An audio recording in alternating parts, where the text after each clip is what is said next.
Magandang araw mga kaibigan. Bigyan natin ng reaction, opinion itong post ng GMA News. Video ng Pangulong Marcos Jr. na nagre-report na naman.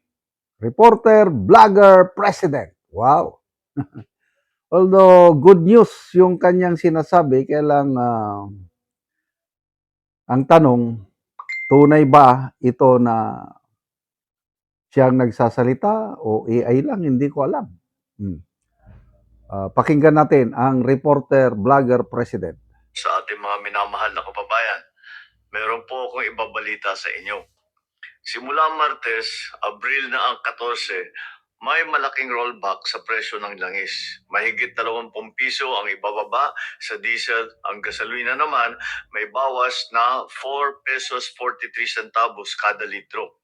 Kerosene, 8 pesos 50 centavos kada litro ang ibababa. Malaking tulong ito lalo na sa ating mga driver, sa mga commuter at sa bawat pamilyang Pilipino na araw-araw naapektuhan ng mataas ng presyo ng krudo. Hindi pa ito sapat. Kaya tuloy-tuloy naman ang ginagawa ng inyong pamahalaan para maibsan ang epekto nito sa inyong pang-araw-araw na buhay.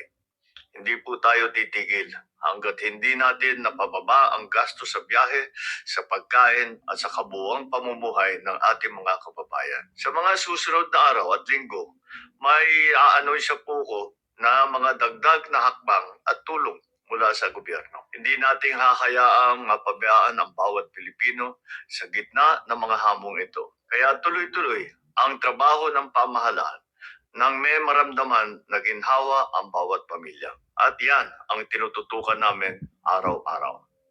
Maraming salamat po. Okay. So, una, tingnan natin yung reaksyon ng, kasi GMA News ito, I don't know kung GMA ba, yung nag-post na video nung nagtatrabaho ang Pangulo, very healthy, sinasabi nilang very healthy, kaya lang nandun, katabi niya, si late Juan Ponce Enrile. Kaya, magmula noon, naging duda na ako palagi basta may mga ganitong video. Hindi naman ako marunong tumingin kung alin ang tunay, alin ang peke, maliban lang sa live. Ito, recorded ito. O, tingnan natin ang comments, ano? Ayan, sabi ni King Lux, AI yan. Hindi yan. Look back, background, ano. Malaking tulong. Yeah, malaking tulong yung 20 pesos na pagbaba. Kaya lang, ang tanong, bumababa ang presyo ng krudo, gasolina, nang dahil sa effort ng PBBM admin ng gobyernong ito o dahil lang talaga ngayon bumaba sa international market. Huwag niyong angkinin. Huwag niyong ipagmalaki na, ito, nagawa namin na, napababa namin. I don't believe so. Dahil ang gobyernong ito, wala siyang control sa presyo ng langis. Depende sa international world market. Tapos ngayon, bumaba, kung gusto nyong ipakita na you are concerned sa taong bayan, tanggalin nyo ang excise tax. Temporaryo lang naman. What's the use yung pinirmahan na batas? Pirmado na para tanggalin ang excise tax ng langis temporarily. Hindi pa pinapatupad. To me, maramdaman ko lang ang tulong ng gobyerno kung bawasan na o i-cancel muna yung excise tax. Ito, announcement ng presidente, although malaking bagay na rin yan, yung 20 pesos, hindi ako believe. Again, papugi. I'm sorry. Papugi lang yan ng presidente. Naghahanap siya ng accomplishment para maipakita niya na he is concerned with the welfare of Filipinos. But I don't believe so. Kasi kung totoong concern siya sa welfare ng Pilipinos, Hindi niya pinabayaan na yung 3 taon, 23, 24, 2025, binalahura yung budget. Bilyones, trillions pa pala, according to Congressman Erese. 1.45 trillion. Na bakit pinabayaan ng Executive Department, bakit pinabayaan ng Pangulo, dapat nagreklamo siya, kailang wala, perma ng budget. Tapos sasabihin, mahal ko kayo, I want to serve you, Huwag nyo na kaming lukuhin.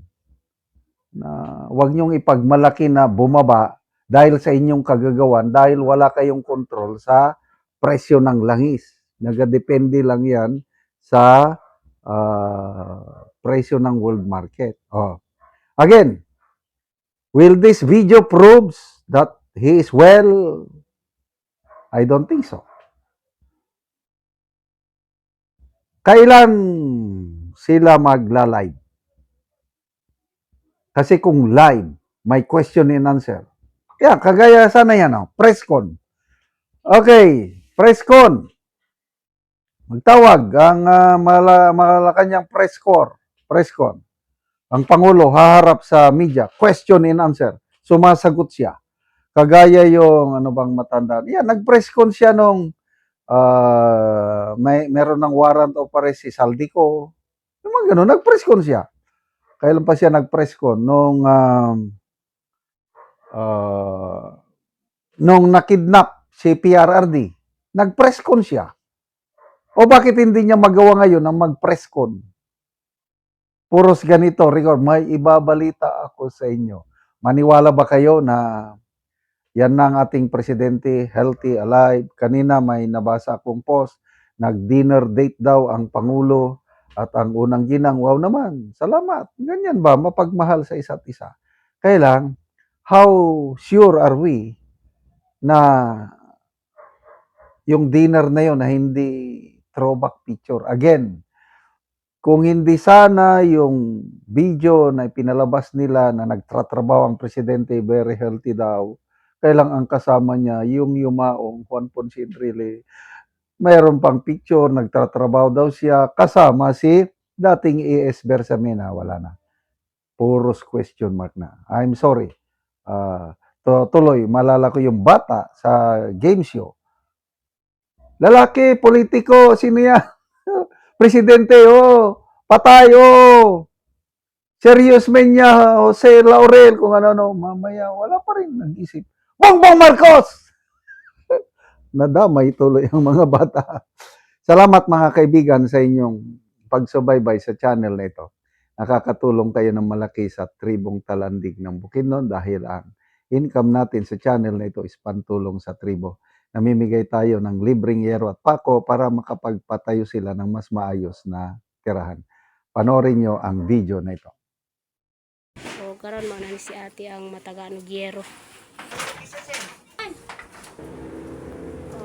Muna ni ang slot sa balay ni ate. So, pagpagid kayo.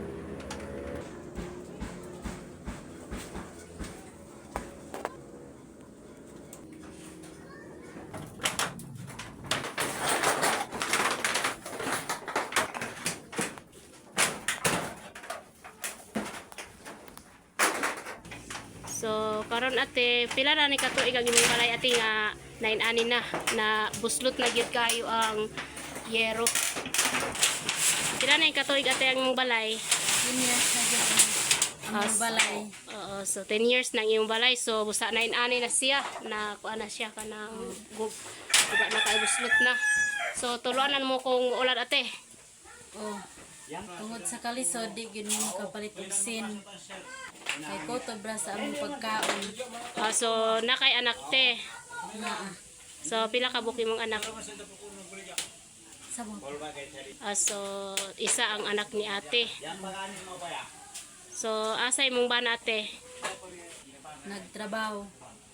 So, nagtrabaho ang imong bana. So, ikaw lang ang nadire. So, si ate, guba na ilang balay. Busa kung muulan, tuluan na gid kay sila. Busa, gitagaan na to sila og yero, aron sila makaatop.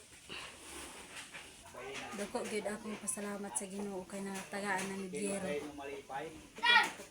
Ug sa nag-sponsor, dagan pa ang mga tagaan ani. So si ate, so muna lang itsura sa ilang balay. O luoy gid kay sila. Kay ang ilang paningkamot, kutob lang gid taon kung makakwarta sila sa ilang pagkaon.